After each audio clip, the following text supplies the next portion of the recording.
नमस्कार छात्रों, हिंदी के तासिका में आप सभी का स्वागत।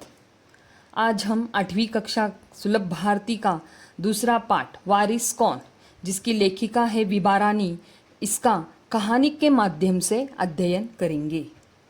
छात्रों, ये एक संवादात्मक कहानी है जिसकी लेखिका है विभा रानी। विभा रानी इस कहानी के माध्यम से हमें बताना चाहती है कि उत्तम फल प्राप्त करने के लिए हमें समय और जो भी अपने पास साधन सामग्री है उसका सही सही उपयोग करना चाहिए। उसी से हम जीवन में सफलता प्राप्त कर सकते हैं। चलिए पाठ का अध्ययन करते हैं कहानी के माध्यम से। कहानी कुछ इस प्रकार है। एक राजा था। राजा की 4 बेटियां थी।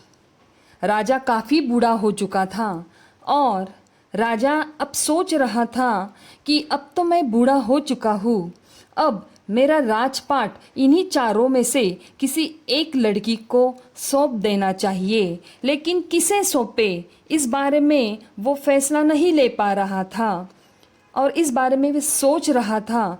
अंत में उसे एक उपाय सूझा और उसने क्या किया, उसने चारों बेटियों को अपने पास बुलाया और सभी बेटियों को उसने गेहूं के 100 दाने, यानी सभी लड़कियों को उसने गेहूं के मुट्ठी भर अनाज दाने या धान उसने दे दिया। और फिर राजा ने उनसे कहा, इसे तुम अपने पास रखो, 5 साल बाद जब मैं इसे मांगूंगा तब तुम इसे वापस कर देना। गेहूं के दाने लेकर चारों लड़कियां अपने अपने कमरे में लौट गई। उनमें से जो बड़ी लड़की थी, जो बड़ी बहन थी, उसने क्या किया, उसने सीधा दानों को खिड़की से बाहर फेंक दिया। इसके पीछे उसने क्या सोचा कि आज से 5 साल बाद पिताजी गेहूं के दाने वापस मांगेंगे। ये बात हो ही नहीं सकती, शायद पिताजी भूल सकते हैं, ये उन्हें ये बात याद ही नहीं रहेगी। याद भी रहा तो मैं क्या करूँगी, भंडार में कितना धान पड़ा है, उनमें से मुट्ठी भर अनाज लेकर उन्हें दे दूंगी। ऐसा सोचकर उसने वो सारे के सारे दाने खिड़की के बाहर फेंक दिए। दूसरी जो लड़की थी उसने क्या किया, उसने इन दानों को एक चांदी के डिब्बी में डाल दिया और फिर इस डिब्बी को उसने मखमल के थैले में बंद कर दिया और मखमल के थैले में बंद करके उसने उसे संदूकची यानी एक बक्सा, संदूकची यानी एक बक्से में डाल दिया। इस प्रकार दूसरे लड़की ने एक चांदी के डब्बे में रखकर, उसके बाद मखमल के थैले में रखकर, उसके बाद संदूकची में रखकर उसे रख दिया और इस प्रकार उसने यह धान सुरक्षित कर दिया। तीसरी बहन जो थी वो अब सोच रही थी कि मैं इसका क्या करूं, लेकिन ये जो तीसरी बहन थी उसने ये बात सोची कि पिताजी ने ये जो किया है उसके पीछे ज़रूर कोई ना कोई मकसद है, क्योंकि पिताजी के ऐसे करने से उनकी मकसद की पूर्ति हो सकती है, इसीलिए ज़रूर इसके पीछे कोई मकसद है। इस बारे में तीसरी बहन सोचती रही कि मैं इसका क्या करूं। चौथी बहन सबसे छोटी थी और शरारतें उसे बहुत ही पसंद थी, इसीलिए उसने क्या किया कि गेहूं के दानों को ले लिया और उसे गेहूं के भुने दाने भी बहुत ज़्यादा पसंद थे। गेहूं के भुने दाने मानो कि गेहूं सेक कर उसने क्या किया कि भुने हुए दाने उसने खा दिए और इस प्रकार खाने के बाद वो अपने खेल में मग्न हो गई। तीसरी लड़की सोचती रही इसका क्या करे क्या करे। आखिरकार उसके दिमाग में एक बात आ गई और फिर उसने क्या किया, सभी दानों को अपने कमरे के खिड़की के पीछे वाले ज़मीन में सारे के सारे दाने उसने बो दिए।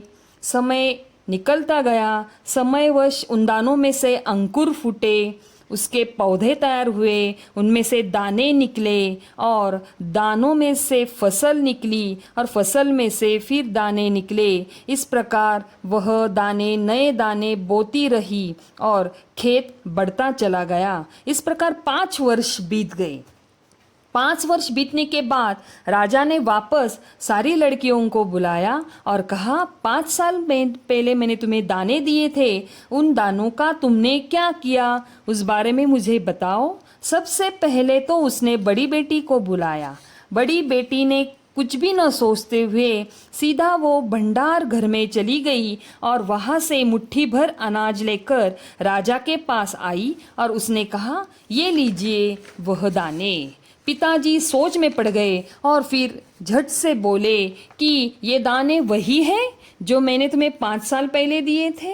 पहले तो राजकुमारी ने कहा ये वही है, लेकिन जब राजा ने कड़क कर यानी गुस्से से पूछा तब वो बोली कि नहीं, ये दाने मैं अभी अभी भंडार घर से लाई हूँ।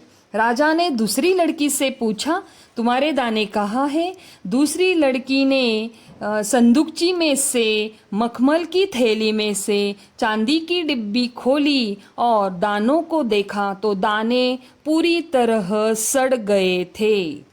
तीसरी राजकुमारी को जब ये बात पूछी गई तब उसने पिताजी से यानी राजा से कहा कि इसका उत्तर देने के लिए अभी आपको इंतज़ार करना पड़ेगा और यहाँ से दूर जाना पड़ेगा, तो हम कल आप को लेकर यहाँ से दूर जाएंगे और वही मैं तुम्हें जो दाने आपने दिए थे उनका मैंने क्या किया वह दिखाऊंगी। चौथी लड़की से जब राजा ने ये बात कही तो चौथी लड़की बिल्कुल बेपरवाह और शरारती से बोली कि उन दानों की भी कोई कीमत है पिताजी?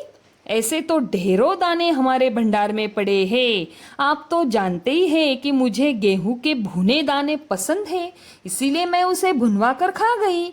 और इस प्रकार बेफिक्री से वो वहां से चली गई। सभी के उत्तर से राजा की बड़ी निराशा हुई।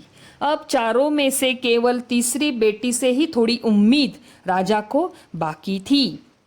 दूसरे दिन तीसरी लड़की राजकुमारी राजा के पास आई और उसने कहा, चलिए पिताजी, मैं आपको दिखाती हूँ कि गेहूं के दाने कहाँ है। राजा रथ पर सवार हो गया। राजा और राजकुमारी दोनों बाहर नगर के बाहर चले गए। वहाँ राजा ने देखा कि वहाँ हरा भरा खेत लहरा रहा था और उसके ऊपर जो बालियाँ गेहूं की फसल दिख रही थी और वो जो बालियाँ थी धान की वो हवा में यहाँ से वहाँ झूम रही थी। जैसे राजा को एहसास हुआ कि कोई खुशी भरा गीत यहाँ मुझे सुनाई दे रहा है, राजा ने हैरानी से राजकुमारी की ओर देखा और पूछा कि ये ही वो 100 दाने हैं? तो राजकुमारी ने कहा, हाँ पिताजी, यही वो 100 दाने हैं जो आज लाख लाख दानों के रूप में आपके सामने है। और इस प्रकार मैंने उन 100 दानों को बोकर इससे अधिक फसल मैंने तैयार की है। राजा राजकुमारी के उत्तर से अत्यंत प्रसन्न हुआ और आखिर राजा ने फैसला किया कि अब मैं निश्चिंत हूँ, तुम ही मेरी राज्य की उत्तराधिकारी यानी वारिस हो सकती हो। और इस प्रकार राजा ने सही वारिस चुना। इस प्रकार कहानी यहाँ पर ख़त्म होती है। किस प्रकार राजा ने चारों बेटियों की परीक्षा ली और सिर्फ तीसरी राजकुमारी परीक्षा में यहाँ पर सफल हो सकी, इस बारे में अभी अभी हमने कहानी में देखा। अगर फिर भी आपको अगर कोई दिक्कत है या कोई शंका है तो आप कमेंट बॉक्स में मुझे पूछ सकते हैं। धन्यवाद।